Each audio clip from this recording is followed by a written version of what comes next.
ہم وہی کہیں گے جو ہمارا دین ہم کو بتاتا ہے، عمل کرو تو تمہارا بھلا ہے۔ الحمدللہ رب العالمین والصلاة والسلام على سید الانبیاء والمرسلین، اما بعد فاعوذ باللہ من الشیطان الرجیم، بسم اللہ الرحمن الرحیم، ان اللہ وملائکتہ یصلون علی النبی یا ایہا الذین آمنوا صلوا علیہ وسلموا تسلیما۔ اللهم صل على سيدنا وشفينا وحبيبنا ومولانا محمد وبارك وسلم صلاة وسلام عليك يا رسول الله صلى الله تعالى عليك وسلم۔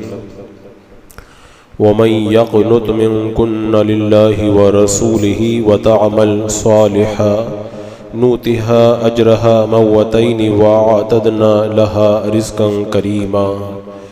اور جو تم میں فرما بردار رہے اللہ اور رسول کے اور اچھا کام کرے، ہم اسے اوروں سے دونا ثواب دیں گے، اور ہم نے اس کے لیے عزت کی روزی تیار کر رکھی ہے۔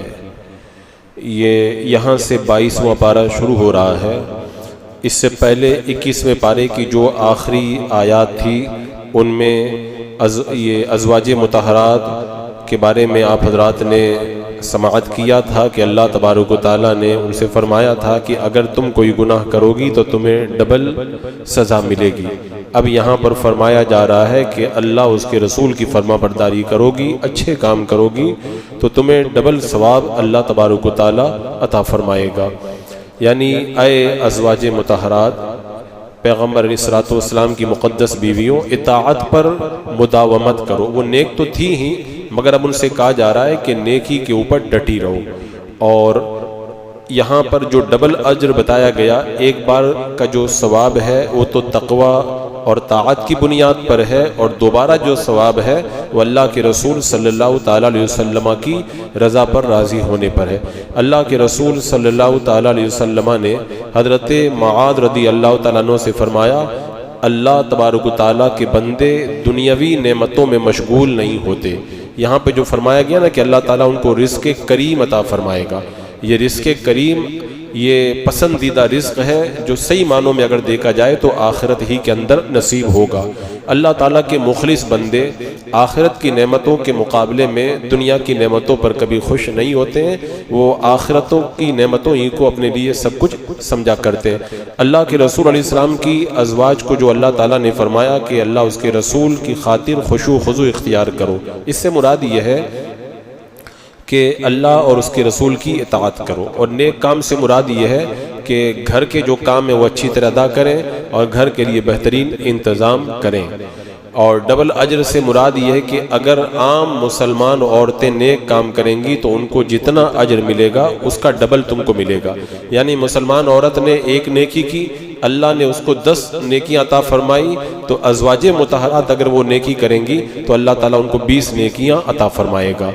اور یہاں پر جو فرمایا گیا کہ اللہ تبارک و تعالیٰ انہیں ان کے لیے رزق کریم تیار کر کے رکھا ہے۔ حضرت معاذ بن جبل رضی اللہ تعالیٰ عنہ نے جب اللہ کے رسول علیہ السلام کو نے ان کو یمن کی طرف بھیجا تو فرمایا کہ عیش و عشرت کی زندگی سے بچنا، کیونکہ اللہ کے بندے عیش پرستی نہیں کیا کرتے ہیں، کیونکہ اللہ کے جو نیک بندے ہوتے ہیں وہ تو نیک کاموں کے اندر لگے رہتے ہیں۔ حضرت ابو امامہ رضی اللہ تعالیٰ عنہ بیان کرتے ہیں، اللہ کے رسول علیہ السلام نے فرمایا ان قریب میری امت کے کچھ لوگ طرح طرح کے کھانے کھائیں گے، طرح طرح کی چیزیں پئیں گے، مختلف رنگوں کے کپڑے پہنیں گے، ہر قسم کے غیر معتاد باتیں کریں گے، وہ میری امت کے بدترین لوگ ہوں گے۔ اور ایک جگہ فرمایا، حضرت ابو ہریرہ کہتے ہیں میرا آقا علیہ الصلوۃ والسلام نے فرمایا میری امت کے بدترین لوگ وہ ہیں جو عیش پرستی کرتے ہیں اور اسی عیش کی وجہ سے ان کے جسم پتلے ہوتے ہیں، اسی عیش کی وجہ سے ان کے جسم جو ہے وہ پلتے ہیں۔ اور حضرت عبداللہ بن عباس رضی اللہ تعالیٰ عنہ کہتے ہیں اللہ کے رسول علیہ الصلوۃ والسلام نے فرمایا دنیا میں پیٹ بھر کے کھانے والے کل قیامت کے دن بھوکے رہیں گے۔ تو یہاں پر یہ درس دیا گیا کہ بندہ کفایت شیاری سے کام لے اور آخرت کی خاطر دنیا کی نعمتوں کو اگر ترک کرے تو یہ اس کے لیے بہتر ہے. جیسا کہ حضرت عبداللہ بن مسعود رضی اللہ تعالیٰ عنہ سے بھی روایت ہے، فرماتے میرے آقا علیہ السلام نے ارشاد فرمایا، سنو عیش و عشرت کرنے والے ہلاک ہو گئے. اور حضرت عبداللہ بن مسعود کہتے ہیں اس ذات کی قسم جس کے سوا کوئی عبادت کے لائق نہیں، میں نے اللہ کے رسول علیہ السلام سے زیادہ کسی کو عیش کرنے والوں پر سختی کرنے والا نہیں دیکھا. کوئی اگر عیش کرتا تھا میرے آقا اس پر سختی کرتے تھے. اور فرمایا نہ آپ کے بعد حضرت ابو بکر سے زیادہ میں نے کسی کو دیکھا. یعنی حضرت ابو بکر بھی عیش کرنے والوں پر سختی کرتے تھے. اور پھر فرماتے میرا گمان یہ ہے کہ اپنے زمانے میں روئے زمین پر عیش پرستی سے سب سے زیادہ ڈرنے والے حضرت عمر تھے. ایک دم سادہ زندگی آپ پسند کیا کرتے تھے. لیکن اس کا کوئی مطلب کچھ اور نہ سمجھ جائے، ان تمام احادیث اور آثار سے مراد وہ لوگ ہیں جو عیش و عشرت میں بہت زیادہ غلو کرنے والے ہیں اور دنیاوی لذتوں میں بہت زیادہ منہمک ہو کر آخرت کو بھول جانے والے اور خدا کی یاد سے غافل ہونے والے. ورنہ اللہ کی نعمتوں سے اگر کوئی بندہ جائز طور پر فائدہ اٹھائے تو اس کے اندر کوئی حرج والی بات نہیں ہے. تو یہاں پر اللہ تبارک و تعالیٰ نے ازواج مطہرات کی فضیلت کو بیان کیا کہ انہیں اللہ تبارک و تعالیٰ اتنا اجر و ثواب عطا فرمائے گا. اور صوفیاء کرام فرماتے ہیں کہ ہر وہ نیکی جس میں جنت کی طمع اور لالچ کی ملاوٹ نہ ہو وہ نیکی بندے کو اللہ سے قریب کر دیتی ہے. روایت میں آتا ہے حضرت ابو سلیمان دارانی رحمۃ اللہ تعالیٰ علیہ نے اپنے مرید کو حکم دیا کہ تنور کے اندر چھلانگ لگا دو، تو وہ تنور کے اندر چلے گئے، نہیں چلے. کیونکہ جو نیک لوگ ہوتے ہیں جن کے دلوں میں تقوی ہوتا ہے اللہ تبارک و تعالیٰ انہیں ایسے مراتب عطا فرمایا کرتا ہے. اور ہم اللہ سے سوال کرتے ہیں کہ اللہ تعالیٰ ہمیں بھی توفیق دے دے، کیونکہ سستی، قائلی اور غفلت کی وجہ سے ہم اس سے دور ہو کر کے رہ گئے ہیں. اس کے بعد میں اللہ تبارک و تعالیٰ نے فرمایا یا نساء النبی لستن کاحد من النساء ان اتقیتن فلا تخضعن بالقول فیطمع الذی فی قلبہ مرض وقلنا قولا معروفا. اے نبی کی بیویوں تم اور عورتوں کی طرح نہیں ہو، اگر اللہ سے ڈرو تو بات میں ایسی نرمی نہ کرو کہ دل کا روگی کچھ لالچ کرے. ہاں اچھی بات کہو، ہاں اچھی بات کہو. یعنی اس آیت کریمہ کے اندر یہ فرمایا گیا کہ تم عام عورتوں کی طرح نہیں ہو. کیوں؟ اس لیے کہ اللہ تبارک و تعالیٰ نے ازواج مطہرات کو جو فضیلت عطا فرمائی ہے عام عورتوں پر، اس کی وجہ سے وہ دوسری عورتوں سے افضل قرار پا گئی ہے. آپ خود دیکھیں کہ جو چیز کسی عزت والی چیز کی طرف منسوب ہو جاتی ہے وہ بھی عزت والی ہو جاتی ہے. کپڑا عام ہے، خانہ کعبہ کا غلاف بن جائے تو وہ عزت والا ہو جاتا ہے. ایسے ہی کوئی عام چادر ہے لیکن اگر روضہ رسول کے اوپر لگا دی جائے تو اس کی عظمتیں بڑھ جایا کرتی ہیں. غلاف کو قرآن پہ لگا دیا جائے تو پھر اس کی عظمتیں بڑھ جاتی ہیں. تو پھر یہ مقدس ازواج کی نسبت میرے آقا علیہ السلام کی طرف ہو گئی. تو فرمایا کہ تم اور عورتوں کی طرح نہیں ہو، اللہ تبارک و تعالیٰ نے تمہیں تمام عورتوں پر شرافت اور فضیلت عطا فرمائی ہے. اب ان میں فضیلت کن کی کن پر ہے اس پر میں نے ایک تقریر کے اندر تفصیل سے گفتگو کی ہے. پھر فرمایا کہ بات کرو تو نرمی مت کرو تاکہ دل کا روگی اس کا لالچ نہ کر بیٹھے. یعنی عورت کے لیے حکم کیا ہے؟ پہلی بات تو یہ ہے کہ وہ غیر مرد سے بلا ضرورت بات نہ کرے، اور اگر کبھی غیر سے بات کرنے کی ضرورت پڑ جائے تو اس وقت اس بات کا خیال رکھے کہ اپنی آواز کے اندر لچک نہ پیدا کرے، اپنی آواز کے اندر نرمی اور عاجزی نہ کرے. کیونکہ جب کوئی عورت نرم انداز میں گفتگو کرتی ہے تو سامنے والا جو اگر دل کا مریض ہے، اگر بری خواہش رکھتا ہے تو اس کی خواہشات بیدار ہوا کرتی ہیں. تو ایسے موقع پر حکم دیا گیا کہ عورتیں جب کسی غیر سے بات کریں تو اس بات کا خیال رکھیں کہ وہ آواز کے اندر زیادہ نرمی نہ رکھیں. تو اللہ تبارک و تعالیٰ نے یہ حکم تو ازواج مطہرات کو دیا ہے، لیکن یہ حکم عام ہے، سب عورتوں کے لیے یہی حکم ہے کہ وہ جب اجنبی عورت سے، اجنبی مرد سے بات کریں تو نرم اور لچکدار لہجہ نہ ہو، بلکہ سخت اور کھرا لہجہ ہو، ایک دم اکھڑا اکھڑا لہجہ ہو تاکہ دل کا روگی جو ہے وہ کوئی لالچ نہ کرے. اور علامہ آلوسی رحمۃ اللہ تعالیٰ علیہ فرماتے ہیں بعض ازواج مطہرات جب کسی ضرورت کی وجہ سے اجنبی مردوں سے بات کرتی تھی تو اپنے منہ پر ہاتھ رکھ لیتی تھی تاکہ آواز میں نرمی اور لچک نہ ہو جائے. تو یہ ہمارے زمانے کے اندر خواتین کا معاملہ تو بڑا عجیب ہو گیا ہے وہ تو سوچتی ہیں کہ جتنا زیادہ لچک کر کے بات کریں گی اتنا ہی اچھا ہے. اور خاص طور سے یونیورسٹیوں کا جو ماحول ہے آپ دیکھ رہے ہیں, مخلوط تعلیم کی وجہ سے شریعت کی حدود کو کیسے پامال کیا جا رہا ہے.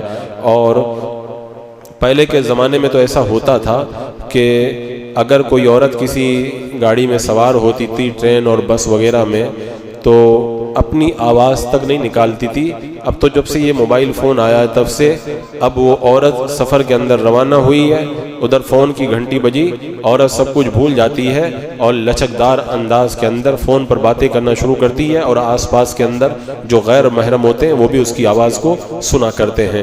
تو یہ ایک بہت بڑی بلا ہے جو ہمارے زمانے کے اندر عام ہو چکی ہے. یہ آواز تو آواز ہے.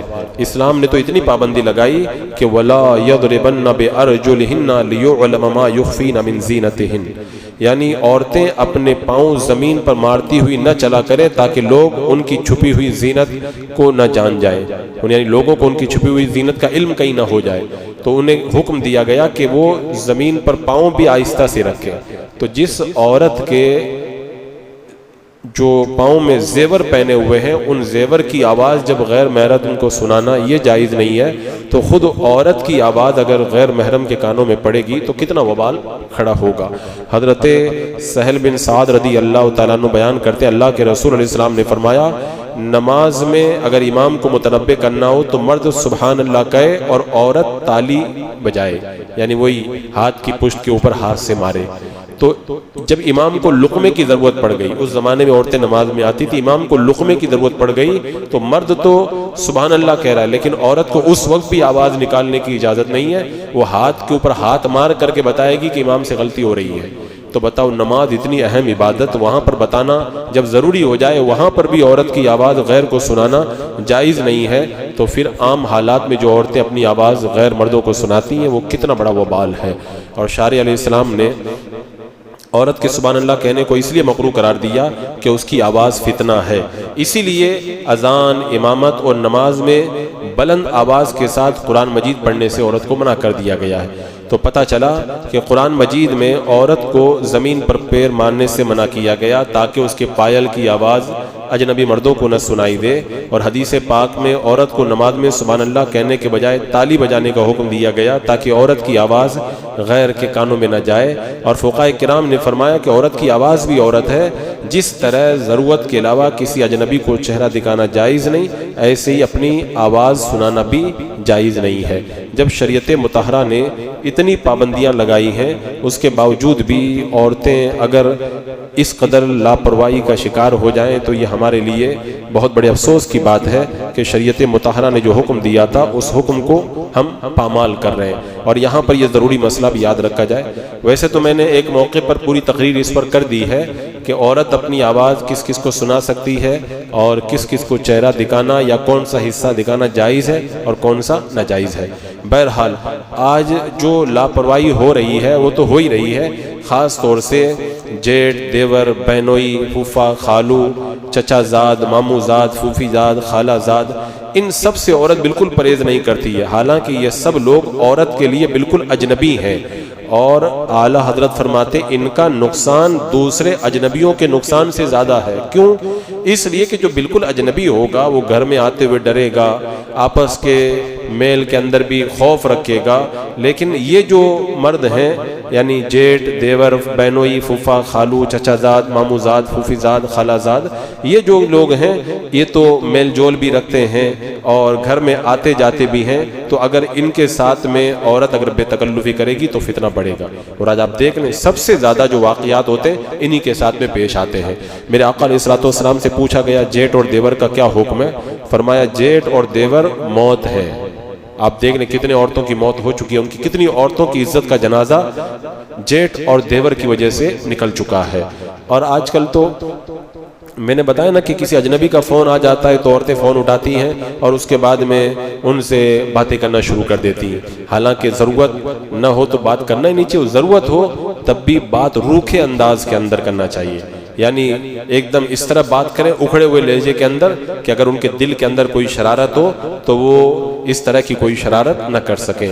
تو شریعت مطہرہ نے اتنی پابندیاں لگائی، لیکن آج ہم دیکھ رہے ہیں کہ ان ساری پابندیوں کو ہم نے چھوڑ دیا، جس کی وجہ سے بڑا وبال پیدا ہو رہا ہے۔ میرے آقا صلی اللہ تعالیٰ علیہ وسلم نے ارشاد فرمایا معراج کی رات کے بارے میں کہ جو بعض عورتوں کے عذاب اور ہولناک چیزوں کو اللہ کے رسول علیہ السلام نے دیکھا کہ ایک عورت بالوں سے لٹکی ہوئی ہے، اس کا دماغ کھول رہا ہے۔ سرکار دو عالم صلی اللہ علیہ وسلم کی خدمت میں عرض کیا گیا کہ یہ عورت اپنے بالوں کو غیر مردوں سے نہیں چھپاتی تھی، اس لیے اللہ تبارک و تعالیٰ نے اس وبال کے اندر مبتلا کیا۔ بتاؤ، اسلام نے تو یہ حکم دیا کہ عورت اگر کنگا کرے اور کنگا کرنے کی وجہ سے بال نکل جائیں تو ان بالوں کو بھی ایسی جگہ نہ ڈالے جہاں پر اجنبی مردوں کی نظر پڑے، بلکہ کیا کرے، ان بالوں کو بھی کہیں ایسی جگہ چھپا کر کے رکھے تاکہ کسی اجنبی کی نظر ان بالوں کے اوپر نہ پڑنے پائے۔ ایک صحابی انصاری، انہوں نے اللہ کے رسول علیہ الصلوۃ والسلام کی بارگاہ میں جب اس طرح کا مسئلہ پوچھا تھا تو میرے آقا علیہ الصلوۃ والسلام نے بھی یہی ارشاد فرمایا تھا کہ دیور اور جیٹھ موت ہیں، اور گھر کے اندر عام طور پر عورتیں جو بال ڈال دیتی ہیں تو گھر کے لوگ ان بالوں کو دیکھتے ہیں اور ان کے اندر اجنبی بھی ہوتے ہیں، یہ شریعت مطہرہ کے اعتبار سے جائز نہیں ہے۔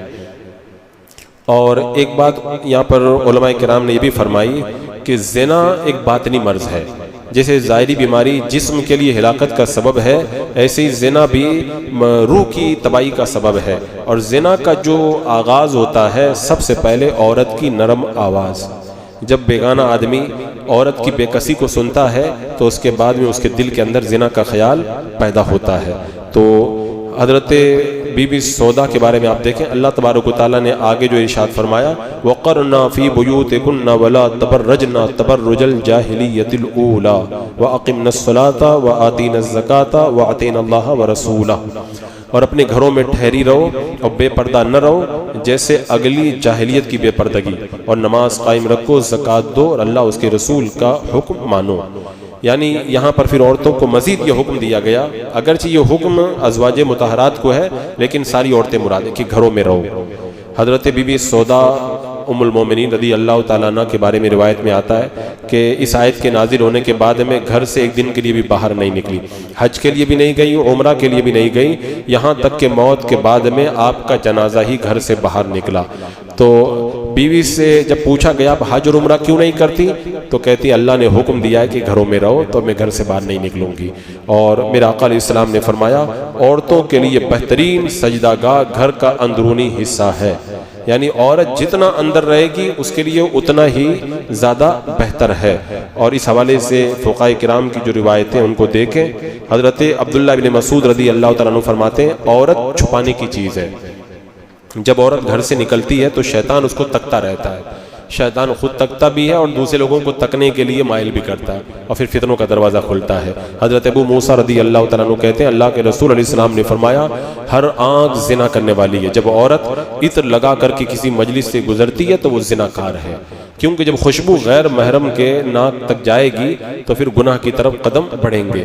حضرت عائشہ رضی اللہ تعالیٰ عنہ بیان کرتی ہے میرے آقا علیہ السلام نے ارشاد فرمایا عورتوں کے اس بناؤ سنگار کو اللہ کے رسول علیہ السلام دیکھ لیتے جو عورتوں نے آج کر رکھا ہے تو میرے آقا ان کو مسجدوں سے منع فرما دیتے، جس طرح بنی اسرائیل کی عورتوں کو مسجدوں میں نماز پڑھنے سے منع کر دیا گیا۔ عورتیں مسجد میں جاتی تھی، بعد میں حضرت عمر رضی اللہ تعالیٰ عنہ نے پابندی لگا دی تھی۔ اور حضرت ام حمید کہتی ہے میں نے عرض کیا یا رسول اللہ ہمارے شوہر ہم کو آپ کے ساتھ نماز پڑھنے سے منع کرتے ہیں اور ہم آپ کے ساتھ نماز پڑھنا چاہتی ہیں۔ اللہ کے رسول علیہ السلام نے فرمایا تمہارا گھروں میں نماز پڑھنا بیرونی کمروں میں نماز پڑھنے سے بہتر ہے، اور تمہارا باہر کے کمروں میں نماز پڑھنا حویلیوں میں نماز پڑھنے سے بہتر ہے، اور تمہارا حویلیوں میں نماز پڑھنا جماعت کے ساتھ نماز پڑھنے سے بہتر ہے۔ بتاؤ نماز کے لیے جب باہر نکلنا منع کر دیا گیا عورت کو تو عورت کو بازار میں، مارکیٹ میں، پبلک پارک، گارڈن میں اور کالجوں کے اندر اس طرح بے پردگی کے ساتھ نکلنا کیسے جائز ہو جائے گا؟ اور یہاں پہ فرمایا گیا کہ زمانہ جاہلیت کی طرح زینت کر کے مت نکلو، یعنی اس حوالے سے ایک روایت کے اندر یہ آیا ہے کہ حضرت آدم علیہ السلام کے دو مختلف زمانوں کی اولاد میں سے کچھ لوگ پہاڑ کے اوپر رہتے تھے اور کچھ لوگ نیچے رہتے تھے۔ تو جو پہاڑوں کے رہنے والے تھے وہ خود تو خوبصورت تھے لیکن ان کی عورتیں کالی کالی تھیں، اور جو زمین میں رہنے والے تھے وہ خود تو کالے تھے لیکن ان کی عورتیں خوبصورت تھیں، تو ان دونوں کا آپس میں کوئی ملاپ نہیں ہوتا تھا۔ ابلیس نے شرارت سوجی، جیسے آج کل موبائل کے ذریعے ابلیس گندگی کرواتا ہے، ویسے اس زمانے میں وہ خود بھی خوبصورت بن کے چلا جاتا تھا، لوگوں کو بہکاتا تھا۔ تو ابلیس نے شرارت کی کہ زمین کے رہنے والوں میں ایک دن نوکر بن کر کے آیا، خدمت کی، اور پھر بعد میں بانسری بجانا شروع کر دیا جیسے چروائے جنگل میں بجایا کرتے تھے۔ تو جب آواز سنی تو لوگ دھڑا دھڑ جمع ہونے لگ گئے۔ اب اس کی یہ آواز زمین کے باشندوں نے بہت پسند کی، چنانچہ سال میں ایک دن وہ عید مناتے تھے، مردوں اور عورتوں کا اجتماع ہوتا تھا، عورتیں خوب سنگار کر کے آتی تھی اور خوب بن سنور کر کے وہ مزے لیا کرتی تھی، بانسری سنا کرتی تھی۔ تو ایک مرتبہ جو اوپر پہاڑ کا رہنے والا تھا ان میں سے ایک بندہ آ گیا، اس نے جب عورتوں کی حسن و جمال کو دیکھا، کیونکہ اوپر والی عورتیں کالی تھیں، جب حسن و جمال کو اس نے دیکھا تو فریفتہ ہو گیا، واپس جا کر کے لوگوں سے کہا کہ نیچے کی جو عورتیں بڑی خوبصورت ہیں۔ اس طرح زنا کاری کا اس نے دروازہ کھولا۔ یہ واقعہ حضرت ادریس علیہ السلام کے زمانے کے بعد میں ہوا۔ تو علماء فرماتے ہیں کہ صحیح ترین بات تو یہ ہے کہ جو جاہلیت اولیٰ ہے وہ حضرت ابراہیم علیہ السلام کے زمانے میں تھی، اس لیے کہ ان کے زمانے کی عورتیں مردوں کے لیے بن سنور کر کے نکلتی تھی اور راستے میں بیٹھ جاتی تھی، زنا کرتی تھی۔ اور بعض علماء فرماتے ہیں جاہلیت اخریٰ کا زمانہ قیامت کے قریب آئے گا۔ بہرحال یہ اسلام نے اس طرح عورتوں کو باہر نکلنے سے منع کر دیا کیونکہ اس طرح سے فحاشی پھیلتی ہے۔ اور علماء کرام نے خود حدیث پاک کے اندر میرے آقا علیہ السلام ارشاد فرماتے ہیں میں نے دو طرح کی جہنمی عورتوں کو نہیں دیکھا، ابھی وہ نہیں آئی ہیں۔ ان میں سے ایک وہ عورتیں ہیں جو اس طریقے سے باہر نکلیں گی کہ کپڑا پہن کر کے بھی وہ ننگی ہوں گی۔ میرے آقا فرماتے ہیں ایسی عورتیں جنت میں داخل نہیں ہو سکیں گی، یہاں تک کہ جنت کی خوشبو بھی ان کو نہیں ملیں گی، حالانکہ جنت کی خوشبو 40 سال کے راستے سے بھی بندوں کو آیا کرتی ہے۔ تو اسلام نے عورتوں کو جو احکام ان آیات کے اندر دی، اگر عورتیں ان احکامات کے اوپر عمل کر لیں تو دنیا کے اندر امن و امان قائم ہو جائے۔ پھر فرمایا نماز قائم کریں، زکوٰۃ دیں، اللہ اس کے رسول کی اطاعت کریں۔ اگر عورتیں ان پر عمل کر لیں تو معاشرے کے اندر خوشحالی کا ماحول پیدا ہو جائے گا۔ بسم اللہ الرحمن الرحیم۔ اللہم صلی علی سیدنا مولانا محمد وبارک وسلم، صلاۃ و سلام علیک یا رسول اللہ۔ یا اللہ یا رحمان یا رحیم العالمین، اپنے محبوبان بارگاہ کے صدقے میں اعمال صالحہ کی توفیق عطا فرما، ہر گناہ ہر برائی سے محفوظ و معمون فرما، ایمان پہ زندگی، ایمانی پر خاتمہ نصیب فرما۔ ربنا تقبل منا انک انت السمیع العلیم وتب علینا انک انت التواب الرحیم۔ ان اللہ وملائکتہ یصلون علی النبی یا ایھا الذین آمنوا صلوا علیہ وسلموا تسلیما۔ اللہم صلی علی سیدنا و شفیعنا و حبیبنا و مولانا محمد وبارک وسلم، صلاۃ و سلام علیک یا رسول اللہ۔ سبحان ربک رب العزۃ عما یصفون وسلام علی المرسلین والحمد للہ۔